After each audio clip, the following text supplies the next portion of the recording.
for example, around the holidays, right? So Thanksgiving or Christmas or whatever, maybe it's a, it's a bar mitzvah, maybe whatever it may be.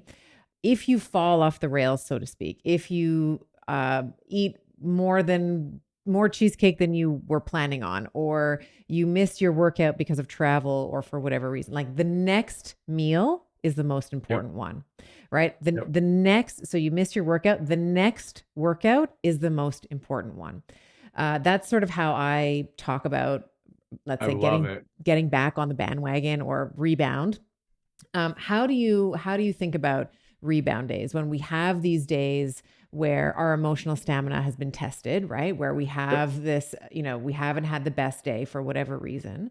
What are some of the things that you think about in terms of getting us back so that tangent doesn't widen, so that we kind of get back on the course that we were pursuing?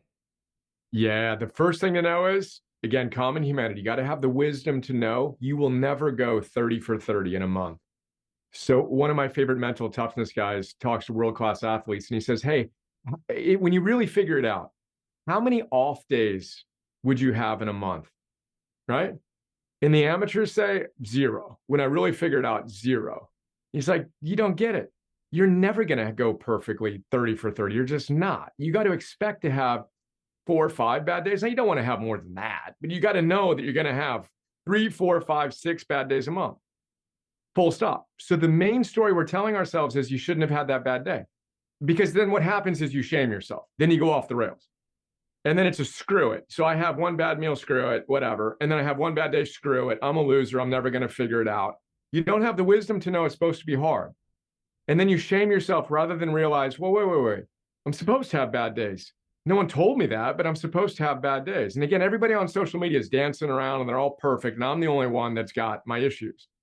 But the great golfer, Jack Nicklaus, says, knows they're going to have bad shots. It's what differentiates the truly best of all time and the almost. Because the almost guy or girl makes a bad shot and they get all wrapped up about it. The great player says, there's one of them. I'm probably going to make 3 or 4 or 5 other bad shots. Let me play this next shot. Let me focus on the next meal. I have goosebumps again, but getting that is really important because then you go from shame to excitement. And then you look at it and you say, all right, well, where did I fall short? In the book, I tell a story about me doing that with my kids. I got a 6-year-old and an 11-year-old.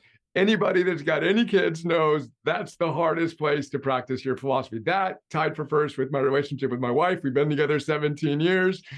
Bring her in. She'll tell you about all my flaws. Let's go, right? But anyway, I get upset and I yell at my kids. My son calls me a jerky face. I Mm-hmm. don't even know. First time, a jerky face.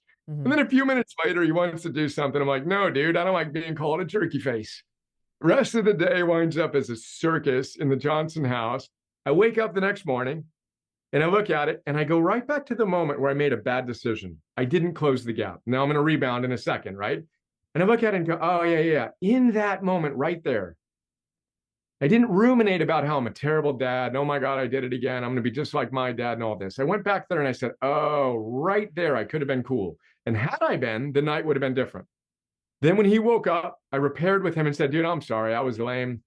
Had I done this, everything would have gone differently, huh? And he's like, yeah. So now I use that as an opportunity to teach him the thing I wish my dad taught me.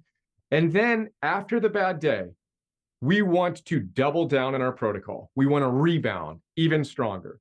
So if you imagine a bouncy ball, one of those hard balls that bounces high, the harder you throw it down, the higher it bounces up. So when you have a down day, use it. Don't waste that data. You learn something meaningful. If you can get rid of the shame, shine a flashlight of curiosity, which is another really powerful virtue. Pay attention to what's working, pay attention to what needs work, and then come back to your protocol. Have a checklist of the things you do when you're at your best. Pilots have checklists. You'd never get on a flight with a pilot who didn't have a checklist.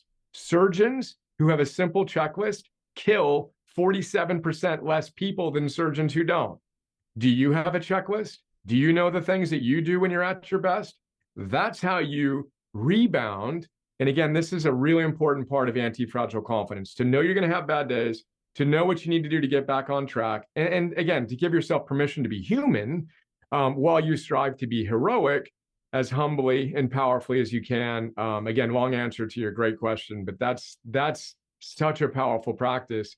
And then again, you stop the downward spiral. You figured out when you least felt like doing the right thing, you did it just a little bit better. There are a few things that are more powerful than not feeling like it and getting yourself to do it anyway and realizing, oh, wait, that actually felt really good. And rather than going down, I created the scaffolding so I'm no longer so up and down. It creates a sense of agency that you have what it takes to do all that you feel destined to do in your life, etc. I think any hero or someone who's aspiring to live with arete, one of the things that I've heard from a variety of different teachers, it sort of boils down to you have to know who you are, as you said, at your best. And you also have to know your shadow. Like you also have to know the dragons, right? You also have to know the demons that sort of live within. And the more familiar that you can get with them. So when you have these bad days, one of the things I love that you said, and I just want to double click on that for a moment, is this like, where was the moment? So you had this, interaction with your son. And you said, oh, right there. That's where I got activated. That's where I got triggered. That's when I regressed, or that's when I, went off the rails, let's say. And then you use that as an opportunity for learning.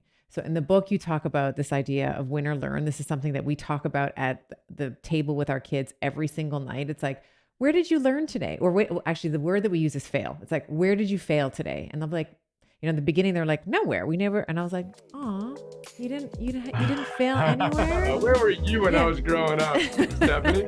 Oh my goodness. But that sort of reframed failure for them, insofar as now they're looking for the failure as an opportunity. And I love what you say in the book. You say, win or learn. We don't win or lose. We win or learn. And then learning is winning. So it's actually win or win.